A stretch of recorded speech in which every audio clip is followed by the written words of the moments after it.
الله الرحمن الرحيم. بسم الله الرحمن الرحيم. سيد رئيس رابطة المهندسين الاستقلاليين، سيدات وسادة أعضاء اللجنة الإفريقية للاستقلال، السيدة الوزيرة، السيد الوزير، السادة النواب البرلمانيين، السادة المفتشون، السادة أعضاء السيدات والسادة المنتخبون، حضرات السيدات والسادة الممثلين ديال الاتحاد العام للشغالين، الممثلين ديال الروابط، الممثلين ديال المرأة الاستقلالية، السيد الكاتب العام للشبيبات شبيبة شغيلة، السادة الممثلين ديال الشبيبة الاستقلالية، أعضاء العائلة الاستقلالية الحاضرين معنا، إخواني، أنني جيت سعيد بالحضور معكم في هذا اللقاء. Et je voudrais, par la même occasion, remercier la Fondation Konrad Adenauer qui a toujours été à nos côtés et qui fait partie de la grande famille en fait de l'Internationale démocratique du Centre. Et je suis particulièrement heureux de dire que nous partageons beaucoup de valeurs, des valeurs d'humanité, des valeurs de partage, des valeurs, je dirais, de l'économie sociale de marché, et ainsi que les valeurs, je dis, de liberté et de responsabilité qui nous animent tous pour l'intérêt du monde et de l'intérêt de nos pays respectifs. Je remercie également Monsieur le directeur de la coopération en fait de l'ambassade d'Allemagne qui est présent parmi nous, et je voulais remercier Monsieur l'ambassadeur pour son appui régulier, mais aussi pour tous les efforts qui sont faits pour pouvoir travailler ensemble sur les problématiques majeures qui nous concernent tous, à savoir la résilience vis-à-vis des changements climatiques et les besoins d'adaptation pour répondre à nos besoins. Et aujourd'hui, je dois dire qu'on m'a demandé de plancher sur un sujet particulier qui nous concerne tous, un sujet qui est particulièrement d'actualité aujourd'hui, puisque nous sommes arrivés à notre 6e année de sécheresse, et qui mériterait d'abord de bien comprendre en fait la problématique telle qu'elle se présente, mais surtout d'agir pour pouvoir voir quelles sont en fait les actions qui sont entreprises pour y faire face, et quels sont je dirais, le comportement qu'on devrait avoir pour y répondre. Et dans ce cadre-là, je voudrais tout d'abord vous mettre qu'on partage déjà une réalité. La réalité, c'est que nous sommes dans une situation où nous avons eu un véritable réchauffement climatique. Aujourd'hui, au niveau international, nous sommes sur 1,1 degré de plus, donc nous nous rapprochons des 1,5 qui était la problématique majeure au niveau mondial, avec les accords de Paris, les accords de Marrakech, etc. Et il se trouve que dans notre pays, nous sommes déjà à 1,8 degré de plus. Ce qui montre que la situation est particulièrement critique. Et pour ne pas vous inquiéter outre mesure, je peux vous dire que ce mois de février, nous avons eu des chiffres records, jamais enregistrés en termes de température. Et pour la ville d'El Jadida, qui est une ville côtière, nous sommes passés d'un niveau de température de 26 degrés comme record, et nous avons atteint au courant de ce mois 34 degrés. Donc 8 degrés de plus par rapport à la normale. Et tout ça montre véritablement que nous sommes face à une situation particulièrement critique, qui montre véritablement que nous sommes face à une rupture par rapport à l'évolution passée. Et il se trouve que cela, évidemment, c'est accompagné par deux éléments dont je voudrais parler rapidement. Le premier élément, c'est que nous avons également une baisse de la pluviométrie, et qui est un phénomène qui est, je dirais, régulier, et qui, malheureusement, c'est une baisse tendancielle que nous enregistrons. Et je peux vous dire qu'aujourd'hui, nous avons une baisse de l'ordre de 58% par rapport à l'année passée. Et donc, ce qui montre véritablement, nous sommes dans un cumul de septembre jusqu'à aujourd'hui en moyenne de 43 mm de pluie, contre 150 par le passé. Donc, pour vous donner un ordre de grandeur, du déficit de pluviométrie que nous avons. Et malheureusement, parce que vous savez que les apports en eau, c'est essentiellement les pluies et l'enneigement, ben, l'enneigement également a été très faible. Aujourd'hui, nous sommes à mi-février, nous sommes à 2792 km² d'enneigement. Et d'habitude, on fait une moyenne de 34 000 km². Donc, ce qui montre véritablement qu'on est très loin de ce qui est attendu, vu que nous sommes à ces niveaux de température et ce niveau d'enneigement assez faible. Et par conséquent, et d'ailleurs le maximum de neige qu'on a eu, ça a été 10 cm, ce qui est largement insuffisant pour pouvoir apporter un apport. Donc, il faut aussi savoir que si on raisonne globalement, tout le monde parle, d'ailleurs c'est les chiffres habituels, on parle de 22 milliards de mètres cubes, 18 milliards d'apports en eau et 4 milliards de ressources souterraines qui sont renouvelées chaque année. Donc c'est un peu les niveaux. Mais aujourd'hui, il faut le dire que cette situation est loin d'être actuelle. Nous avons une baisse tendancielle des ressources en eau par habitant. Monsieur le directeur en parlait tout à l'heure. Donc nous étions à 2560 mètres cubes par habitant par an. Nous sommes autour de 600 mètres cubes par habitant par an. Aujourd'hui, nous allons vers 500 mètres cubes par habitant par an à l'horizon 2030. Ce qui montre véritablement que nous avons dépassé la logique du stress hydrique, nous rentrons dans la logique de la pénurie hydrique. Donc ça, c'est un changement radical que nous vivons. Deuxième élément important, si on prend la moyenne en fait des apports en eau, on parlait de 22 milliards dans les années passées, aujourd'hui nous sommes sur une moyenne qui tourne autour global, donc autour de 14,6 milliards. Mais ce qui est important, c'est que ces apports en eau sont particulièrement inégaux. Nous avons 51% des ressources en eau qui sont concentrées sur 7% du territoire. Ce qui veut dire qu'aujourd'hui, quand on parle de 600 mètres cubes par an par habitant, dans la réalité, nous sommes en fait à 1000 dans les régions du Locos, 1200 mètres cubes par an, et au niveau du sud du Maroc, nous sommes à 100 mètres cubes par habitant par an. Donc pour vous montrer, la deuxième difficulté, c'est que c'est une répartition particulièrement inégale, ce qui rend les choses particulièrement compliquées. Et aussi que si on raisonne par rapport aux apports annuels, par rapport au barrage, le constat qu'on fait est le suivant. C'est que nous avons aujourd'hui, de 1945 à 2022, nous sommes en moyenne à 11 milliards 625. Donc on n'est plus sur les 22 milliards dont on parlait. Et ce qui est important aussi de constater, c'est que en fait, nous nous trouvons face à deux situations particulières. La première, c'est que le niveau d'eau des apports a connu une baisse continue.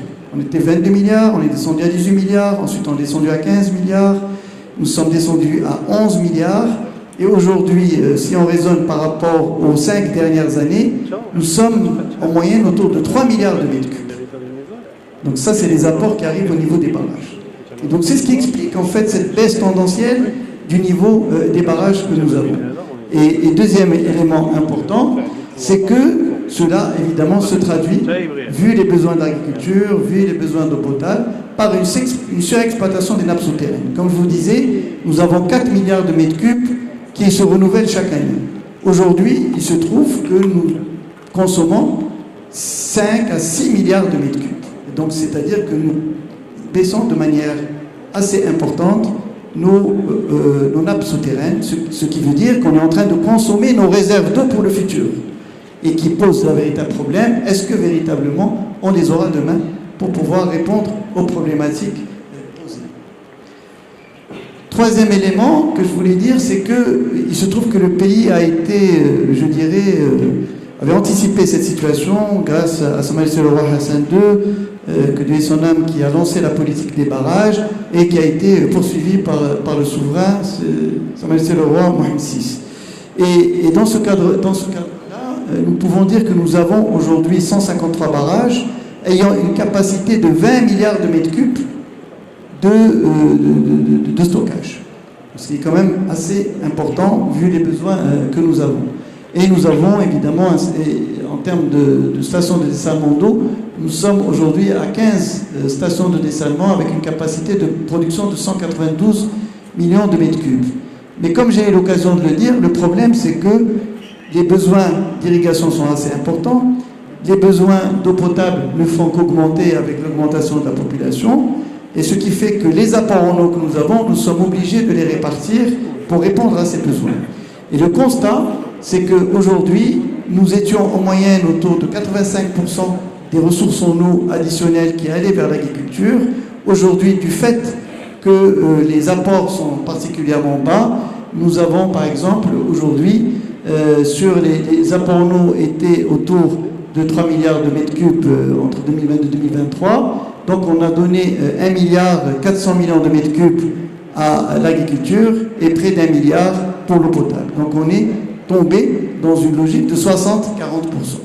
Donc on continue à donner plus à l'agriculture, mais l'eau potable étant la priorité des priorités, nous avons été aussi amenés à répondre à ces besoins. Je voudrais parler, donc, pour répondre à cela, parce que le but c'est qu'il y ait un débat, pour répondre à cela, donc, on était face à une situation particulièrement critique, et donc il y a eu les orientations du souverain qui ont été données lors de l'ouverture du Parlement, de la session parlementaire de l'année 2022, en octobre 2022, et je dois dire que ces orientations ont mis l'accent sur un certain nombre de points essentiels. D'abord, il s'agit, sur la partie offre, d'accélérer le programme et donc de réaliser tout ce qui a trait au barrage. Et ça, c'est un élément important parce que, de part, au cours de ces 10 dernières années, pour réaliser un barrage, on mettait 7 à 10 ans. Et donc l'objectif, c'est déjà de réduire en fait le rythme pour pouvoir être prêt au moment où il y aurait des inondations pour capter ces eaux qui nous permettraient de les stocker et pour répondre aux besoins futurs. Deuxième élément essentiel, c'est il a mis l'accent sur le fait qu'on doit aussi mettre en réseau les barrages et veiller à ce qu'on puisse véritablement assurer la mise en réseau aussi des bassins. C'est ce qu'on appelle les autoroutes de l'eau, pour pouvoir faire en sorte à ce que l'eau qui allait en mer, ces surplus d'eau qui allait en mer, qu'il puisse être récupéré pour qu'il puisse être, je dirais, mis à la disposition des régions qui en ont le plus besoin. Troisième orientation majeure, et qui constitue pour nous un véritable, je dirais, une véritable rupture par rapport aux politiques passées. Dans le passé, on mettait l'accent essentiellement sur ce qu'on appelle les eaux conventionnelles, à savoir la partie barrage et la partie nappe souterraine.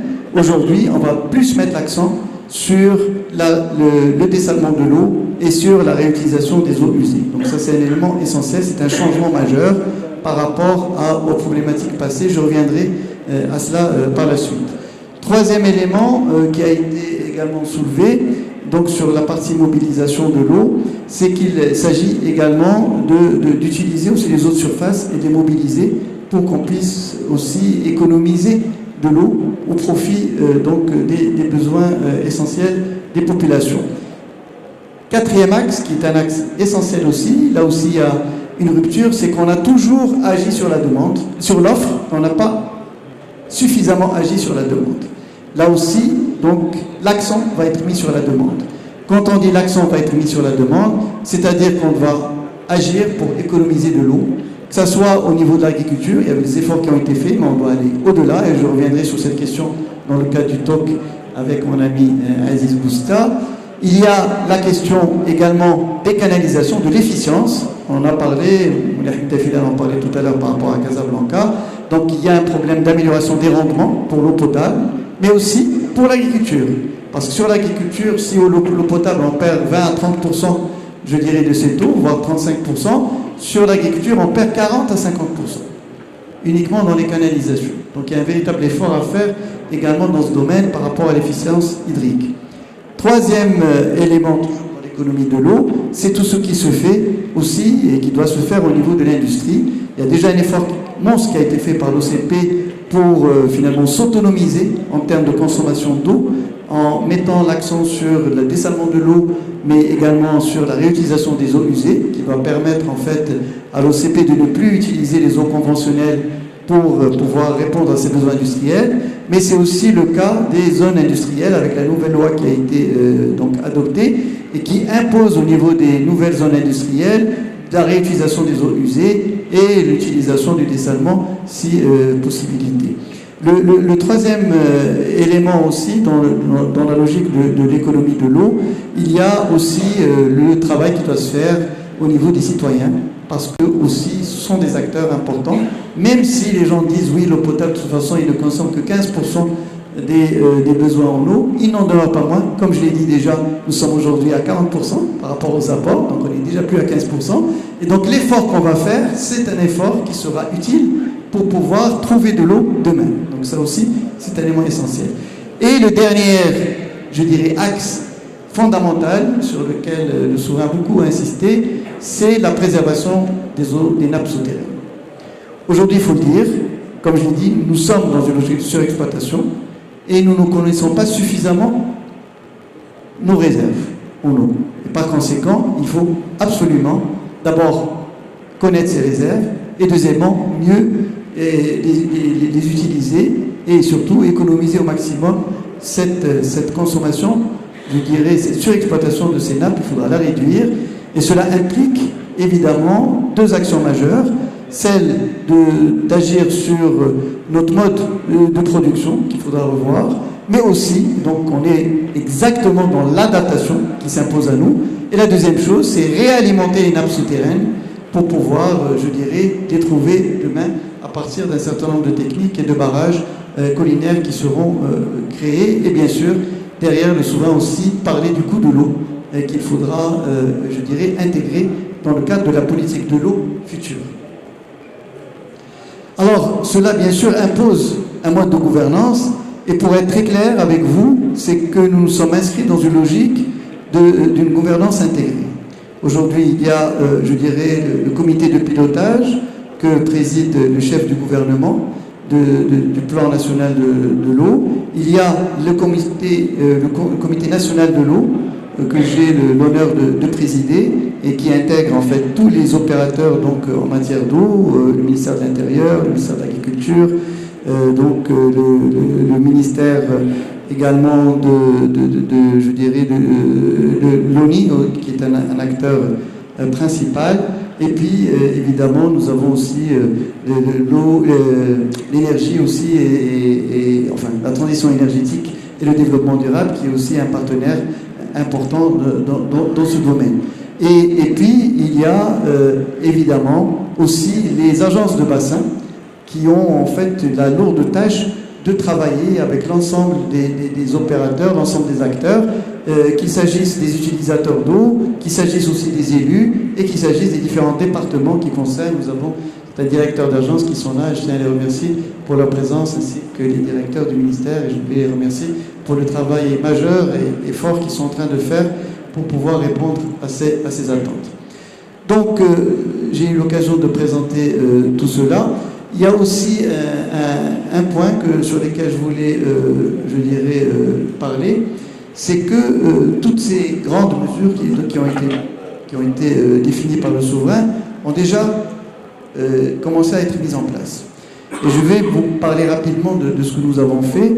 Tout d'abord, sur la partie barrage, nous avons aujourd'hui 18 barrages qui sont en cours de construction et nous avons réduit les délais entre 6 mois et 3 ans sur la réalisation de ces barrages. Je tiens à saluer les opérateurs qui ont bien voulu nous accompagner dans cela et le ministère des Finances qui est un acteur aussi important au niveau du comité national de l'eau, le ministère des Finances qui nous a accompagnés pour accélérer le paiement aussi, parce que quand on va plus vite que ce qui était prévu, donc il faut trouver les moyens. Et je dois dire que nous avons eu une mobilisation très forte du ministère des Finances pour nous accompagner. Nous avons eu 1,5 milliard de dirhams l'année dernière. Nous avons eu 5 milliards de dirhams supplémentaires dans le cadre de la loi de finances pour 2024. Et nous avons mobilisé, le ministère des Finances a mobilisé avec les régions l'équivalent de 6 milliards de dirhams pour répondre au plan d'urgence qui a été arrêté donc sous la présidence du souverain lors de la réunion de travail qu'il a présidée donc le mois dernier. Nous avons également lancé aussi, nous avons mis en eau 4 grands barrages, celui de Tites, Toudra, Agdes et Fasq, et nous allons lancer, Inch'Allah, à la fin du mois de février, le barrage Mdez, qui est dans la région de Sforo, et qui est aussi un barrage important, et le barrage également qui sera mis en eau au mois de mars-avril, donc au niveau de Husseima, qui est aussi un barrage important, donc qui verra le jour. Nous avons aussi, parlant des barrages, nous avons lancé quelque chose de très important, c'est que nous avons établi un véritable diagnostic de la situation des barrages. Et le constat est que, en refaisant la bathymétrie, que beaucoup de chiffres qu'on avait étaient des chiffres qui étaient faussés par le niveau d'envasement. Et par conséquent, nous avons été amenés à mettre en place un programme de désenvasement des barrages et un programme de surélévation d'un certain nombre de barrages pour pouvoir, parce que le niveau d'envasement est tellement important qu'il est moins cher de construire au-dessus pour pouvoir avoir des barrages beaucoup plus importants. C'est ce qu'on a fait par exemple pour Mokhtar Soussi ou le barrage Mohamed V, donc dans la région de l'Oriental, et qui va nous permettre d'avoir plus de capacité et aussi de pouvoir avoir aussi les moyens d'utiliser cela. Donc ça aussi c'est un élément important qui a été fait. Nous avons réalisé le premier grand programme de transfert d'eau et qui a été fait entre le SBOU et le bourg grec. C'est aujourd'hui un programme qui a été réalisé en l'équivalent de 8 mois et qui est monté en charge pour être prêt à 15 mètres cubes secondes en octobre de cette année. Ça a démarré en décembre 2022, donc en octobre 2023 nous étions arrivés à 15 millions de mètres cubes par seconde, 15 mètres cubes seconde, et aujourd'hui nous avons pu transférer 170 millions de mètres cubes. Et je dois vous dire, puisqu'on a beaucoup de Casablancais ici présents, que sans ça, Casablanca, le 18 décembre, aurait eu des coupures d'eau conséquentes. Donc c'est ce transfert, donc c'est la logique de l'anticipation, qui nous a permis d'être au rendez-vous avec, je dirais, l'histoire, pour pouvoir répondre, et ça a été fait sur instruction royale, pour pouvoir, il y a eu comme une mobilisation de 6 milliards de dirhams, pour pouvoir réaliser en fait ce projet colossal, et qui nous a permis de répondre aux besoins de près de 12 millions de citoyens et citoyennes dans la région de Rabat et Casablanca.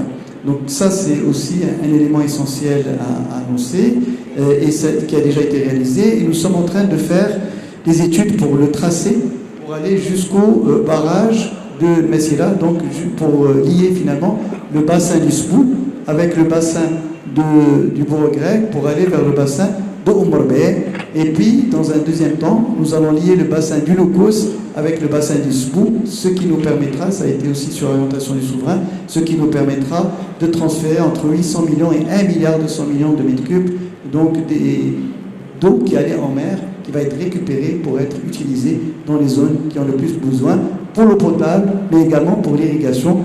Les gens du Doukala qui sont avec nous savent que ça fait 4 ans qu'on n'a pas donné d'eau, et donc aujourd'hui nous allons pouvoir, grâce à ça, assurer un minimum d'eau pour l'irrigation, et de la même manière nous allons assurer l'eau également pour la région du Tchadla, pour je dirais donc au niveau de Oumbarbé, et ce qui est aussi un élément essentiel parce que c'est une région riche agricole qui est importante, et Bniamir également dans ce cadre-là.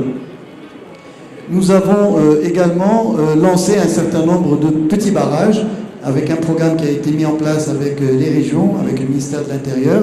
Aujourd'hui, la réalisation a démarré des petits barrages, et donc qui va permettre de répondre à la problématique de la protection des inondations, mais aussi d'assurer l'eau pour le monde rural, et également demain de pouvoir alimenter les nappes souterraines. Sur les stations, aujourd'hui, nous avons en 2023, nous étions en 2021 à 12 stations avec 145 millions de mètres cubes. 2023, nous sommes déjà à 15 stations de dessalement de l'eau avec 192 millions de mètres cubes. Et je tiens à saluer l'Office chérifien des phosphates qui a véritablement réalisé en un temps record, également en 8 mois, 2 stations. En fait, il a assuré l'extension de 2 stations importantes, celle de Safi et celle de Jida, qui fait qu'aujourd'hui, au mois de février, nous allons utiliser en fait que 100% des besoins en eau potable des villes de Safi et de Jida viennent du dessalement. Et plus loin encore, il y aura un effort important qui sera fait pour faire en sorte que d'ici juillet de cette année, nous allons également, en plus du transfert que nous avons fait entre le barrage Sidi Mohamed Abdallah et le barrage de Gare de Sbou, le barrage Sidi Mohamed Abdallah pour alimenter les villes de Rabat et de Casablanca, Casa Nord et une partie de Casa Sud, l'autre partie de Casa Sud sera alimentée par le transfert d'eau dessalée de Jof al-Asfar jusqu'à Daouret, et donc ce qui va permettre véritablement de répondre aux besoins d'eau pour la ville de Barchid, la ville de Stade et Hetsoualem et la région de Bouskoura, etc. Donc il y a tout un effort important qui est en cours pour pouvoir, en fait, pour être clair, et c'est ça le programme d'urgence qui a été validé et appuyé par le souverain, pour être clair, nous avons une course contre le temps. Notre objectif, c'est que l'été prochain, qu'il n'y ait pas de problème grave au niveau de la ville de Casablanca et des régions avoisinantes. Et nous continuons donc le programme de dessalement. Alors comme vous le savez, aujourd'hui il y a Sidi Ifni qui est en cours, qui sera prêt logiquement vers la fin du mois de juillet ou au mois d'août. Et nous avons également la deuxième phase d'Agadir qui sera lancée bientôt. Et nous avons d'autres projets qui sont prévus. On aura donc les projets de Nador, qui est l'un des grands projets, le projet de Casablanca qui va démarrer incessamment. Le projet de Nador, c'est 250 millions de mètres cubes qui va être également lancé. Et nous allons avoir également donc, un certain nombre de projets, 8 autres projets dans plusieurs villes côtières. Pour faire court, nous allons passer de 145 millions de mètres cubes en 2021 à 1 milliard 400 millions de mètres cubes à l'horizon 2030. Nous allons multiplier par 10 nos capacités d'eau dessalée. Et ce qui veut dire que plus de 50%, puisque comme vous le savez, 70% de la population vit dans les villes côtières, je peux vous dire qu'aujourd'hui, grâce à ces efforts, 50% de l'eau potable au niveau de ces populations proviendra du dessalement de l'eau. Et globalement. Donc ce qui veut dire, d'une manière encore plus claire, c'est qu'on va économiser de l'eau qu'on prenait des barrages, que consommer ces populations qui sont installées et concentrées au niveau côtier pour favoriser et assurer l'eau potable au niveau des villes intérieures et au niveau du monde rural, et pour pouvoir, et là aussi j'insiste beaucoup là-dessus, pour pouvoir assurer l'eau pour l'irrigation. Et donc avec ça, nous sommes, toutes ces stations de dessalement vont se faire grâce à l'énergie renouvelable pour avoir le coût le plus bas. Le coût le plus bas que nous ayons aujourd'hui, c'est 3,50 dirhams, c'est-à-dire l'équivalent de 35 d'euros. C'est dans la station de dessalement de Dakhla. Le deuxième coût le plus faible, c'est celui de Casablanca, avec l'équivalent de 45 euros, c'est-à-dire 4,50 dirhams, donc le mètre cube, grâce également aux énergies renouvelables. Et nous allons poursuivre là-dessus pour vous donner un chiffre de comparaison. Pour la station d'Agadir qui s'est faite sans utiliser l'énergie renouvelable, nous sommes à un coût de 12 dirhams le mètre cube. Donc pour vous montrer l'effort qui est fait et qui a été réalisé, donc nous allons poursuivre dans cette logique. Et par conséquent, on est parfaitement dans le nexus eau, énergie, sécurité alimentaire. C'est exactement l'action que nous menons pour pouvoir répondre à nos besoins d'eau potable pour les citoyens, sécuriser l'eau potable pour les citoyens, 100%, c'est ça notre objectif, et derrière, sécuriser plus de 50%, 60% les niveaux d'irrigation au niveau moyen. Donc c'est un peu les grands objectifs que nous sommes fixés pour aller plus loin. Et à côté de ça, nous avons aussi un deuxième axe, et les gestionnaires des villes savent de quoi je parle, c'est la réutilisation des eaux usées. Et là, le ministère de l'Intérieur a lancé un programme, je dirais, majeur, et il s'attaque à des grandes villes comme Casablanca, comme Fès, etc., mais aussi des villes, je dirais, intermédiaires, comme Jida et autres, où il y a tout un programme pour pouvoir passer de 40 millions de mètres cubes à 100 millions de mètres cubes de réutilisation des eaux usées, c'est-à-dire autant d'eau qui ne sera pas prise des eaux conventionnelles, et donc qui sera de l'eau supplémentaire qui sera mise à la disposition des citoyens et de l'irrigation, et en même temps, sans parler du fait que ces zones non conventionnelles vont être utilisées pour les espaces verts, pour les voiries, mais également pour l'agriculture. À côté de ça, évidemment, il y a un point sur lequel donc j'ai déjà parlé tout à l'heure, c'est la partie demande. Alors sur la partie demande, beaucoup d'actions sont entreprises. Nous avons tout d'abord tout le programme qui a été mis en place au niveau du ministère de l'Agriculture pour pouvoir passer, en matière d'irrigation vers le goutte à goutte. Et donc nous sommes aujourd'hui autour de 650 000 hectares. L'objectif, c'est d'arriver à 1 million d'hectares à l'horizon 2030. Donc il y a un effort colossal qui est fait en la matière en termes de conversion. Mais il y a aussi tout ce qui a trait également à un point fondamental qui est celui de l'amélioration des rendements au niveau des canalisations, que ce soit au niveau de l'agriculture, au niveau de l'eau potable. Là aussi, il y a des efforts qui ont déjà démarré en la matière. Nous avons aussi tout un programme d'efficacité hydrique des usagers de l'eau, comme j'ai dit, avec l'industrie, mais également avec le tourisme, avec les administrations. Il faut savoir que l'administration consomme 5% de l'eau.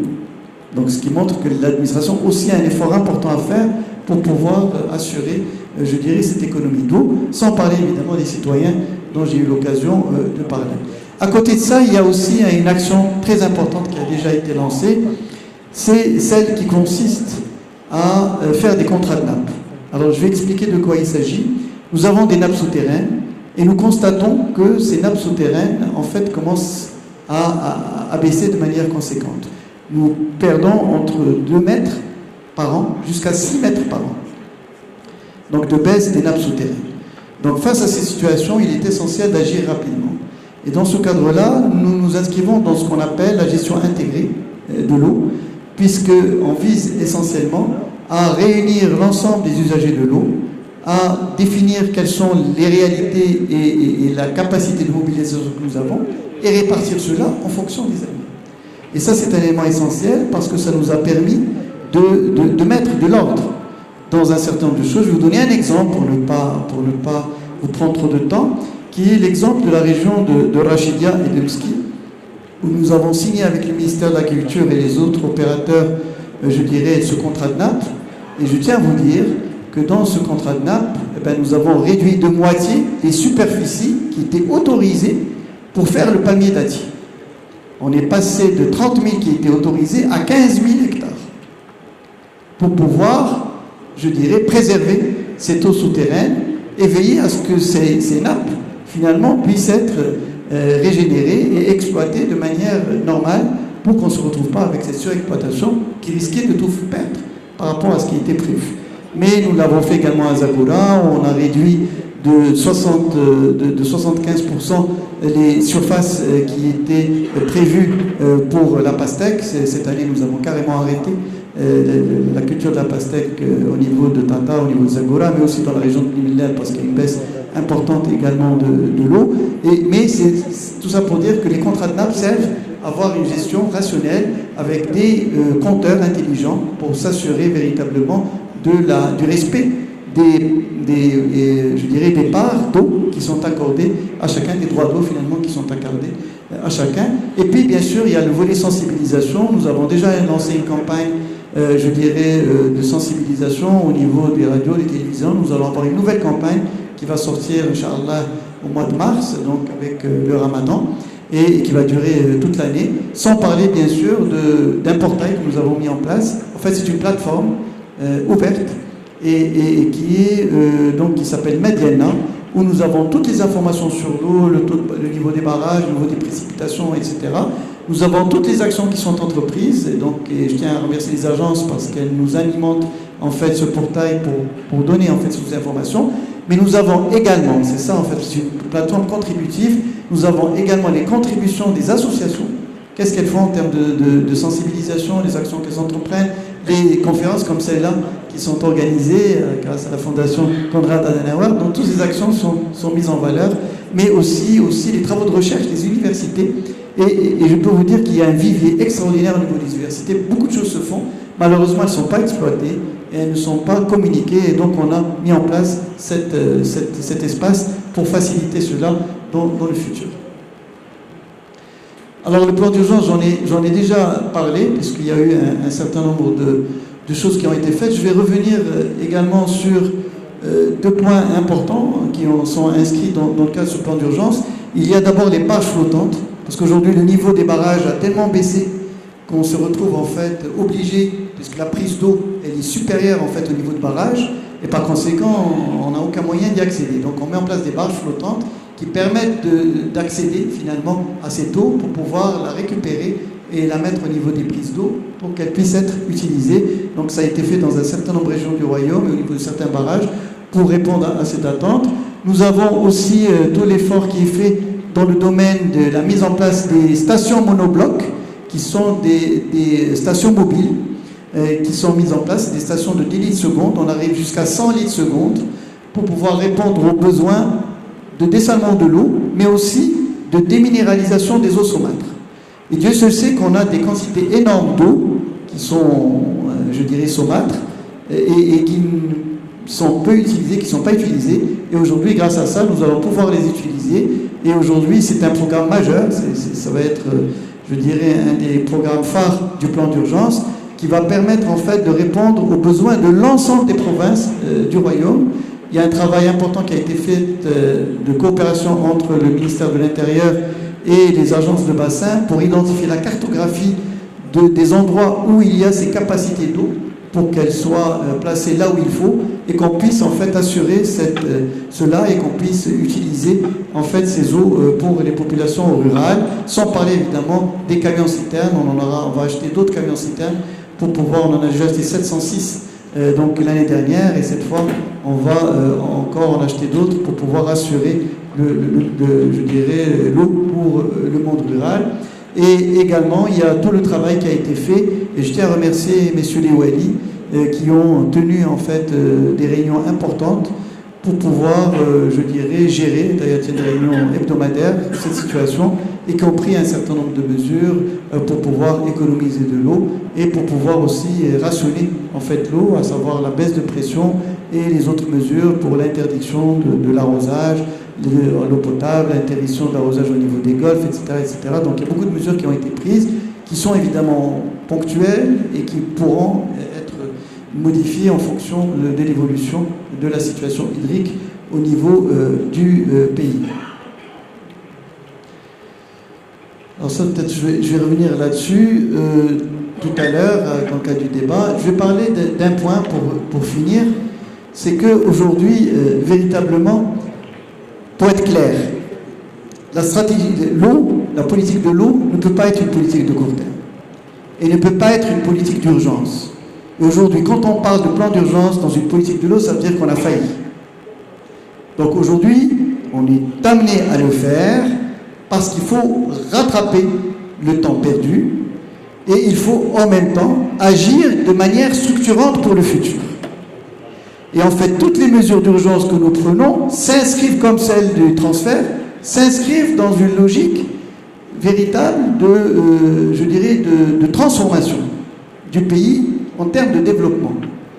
Parce qu'à travers le transfert de l'eau, nous avons commencé ce transfert, par exemple, entre le SBU et le bourg grec pour répondre aux besoins urgents que nous avons à Rabat, Casablanca. Mais avec le dessalement qui se fera à Casablanca, nous n'aurons plus besoin de cette eau. Et donc, c'est la raison pour laquelle on va plus loin, on va arriver jusqu'au barrage de Messila, la région de Morobé, pour que ces eaux soient utilisées. Et ça va nous permettre d'assurer l'eau pour l'irrigation, la sécurité alimentaire, et également l'eau potable pour la zone du Tensift et les autres zones. Et d'ailleurs, aussi parmi les plans d'urgence, nous avons le dessalement d'eau qui s'est fait à SFI, une nouvelle extension qui va se faire pour répondre aux besoins de la ville de Marrakech. On va transférer de l'eau de Safi à Marrakech grâce à l'OCP, mais aussi à Ben Grir, mais aussi à Khribga, mais aussi, je dirais, aux villes à Youssoufia. Donc, et c'est le bassin phosphatique. Donc ces eaux vont arriver et l'eau potable de la ville de Marrakech sera assurée et garantie grâce au dessalement de l'eau. Donc tout ça pour dire que ce que nous faisons aujourd'hui, qui rentre dans le plan d'urgence, en fait, s'inscrit dans une vision stratégique. Donc, premier point essentiel, c'est qu'il faut une vision. Deuxième point essentiel, c'est qu'il faut de la planification. Et je dois vous dire, pour être très franc avec vous, c'est que nous avions un projet de plan national de l'eau qui a été réalisé par le gouvernement précédent, un premier projet, mais nous avons considéré dans ce gouvernement qu'on doit inverser les choses. On ne peut pas mettre le plan national et après décliner le plan au niveau des régions. On doit commencer par les régions et à partir de là construire le plan national de l'eau. Et c'est la raison pour laquelle les agences se sont mobilisées. Nous avons déjà validé 7, le dernier a été fait la semaine dernière au niveau de l'agence de Omrbe. Nous avons déjà 7 plans d'orientation régionale en matière d'eau, les PDER, ce qu'on appelle les plans de développement d'eau au niveau des régions, et qui va nous permettre d'identifier, les besoins d'eau d'ici 2050, mais aussi les mesures qui seront prises en termes de mobilisation, mais également en termes d'économie d'eau pour pouvoir atteindre ces objectifs. Et je dois vous dire que l'exercice n'est pas facile. Et des fois, on n'arrive même pas à assurer l'équilibre, vu, les besoins pressants qu'il y a, et vu la situation hydrique que nous avons. Et nous avons, par rapport à nos amis allemands qui ont parlé de cette problématique, nous avons intégré les changements climatiques dans notre raisonnement. C'est-à-dire, dans nos paramètres, nous avons intégré la baisse future des ressources hydriques pour pouvoir véritablement faire une programmation qui soit proche de la réalité. Dieu sait comment les choses vont évoluer, parce que vous savez, en plus des changements climatiques, il y a aussi le cycle de vie de l'eau. Donc il y a des cycles où on a beaucoup d'années sèches et des cycles où on a des années plus pluvieuses, mais il n'en demeure pas moins que nous avons cherché à être le plus objectif possible dans nos modèles de projection pour pouvoir avoir une véritable planification par rapport à nos besoins et également mobiliser les moyens nécessaires pour y répondre. Troisième élément clé dans le cadre de ce travail sur lequel nous travaillons et nous agissons, c'est qu'il faut connaître la réalité. Et pour connaître la réalité et pour faire cette programmation, nous avons besoin de savoir qu'est-ce que nous avons dans nos nappes souterraines. Et là, nous avons fait 2 choses. La première chose, c'est que nous sommes en train de faire tout un programme pour assurer des forages profonds et pour identifier, nos ressources en eau réelles par rapport à ceux qui sont, estimés. Donc ça, c'est un élément essentiel. Deuxième élément, c'est que nous avons lancé avec nos amis de la conservation foncière, avec lesquels nous avons signé hier une convention, et on va commencer par un projet pilote à Belgrir, c'est celui du cadastre multiservice. Et le cadastre multiservice qui va être créé est un cadastre qui sera basé sur l'eau. C'est-à-dire qu'on va voir chaque terrain, chaque parcelle de terrain. Ceux qui ont des villas, on va aller chez eux pour savoir quel c'est le nombre de puits qu'ils ont, quel est le niveau de profondeur de ce puits et quelle est l'eau qu'ils utilisent. L'idée, c'est de toucher tout le monde pour qu'on puisse connaître la réalité de cette utilisation. Parce que, pour ne rien vous cacher, nous avons beaucoup de puits qui ne sont pas autorisés. Et donc aujourd'hui, sans parler des forages. Et donc nous sommes dans une situation où on a besoin de connaître la réalité pour pouvoir répondre finalement à nos besoins au niveau des fermes, au niveau des grandes fermes, au niveau des petites fermes. Tout le monde sera concerné par ce registre de l'eau et qui va être très utile, ce cadastre eau qui sera très utile pour le futur. Et nos amis topographes seront bien sûr des acteurs majeurs pour la réalisation de ce travail. Et dernier point, dans le cadre aussi de ce que nous traitons, c'est tout ce travail que nous sommes en train de faire dans le cadre de la généralisation des contrats de nappe pour avoir cette gestion intégrée de l'eau, parce que véritablement, si on veut préserver le futur et si nous voulons assurer une meilleure valorisation de l'eau, nous devons travailler ensemble de manière intégrée pour, notre avenir à tous et pour avoir une meilleure allocation des ressources en eau. Et je vous remercie.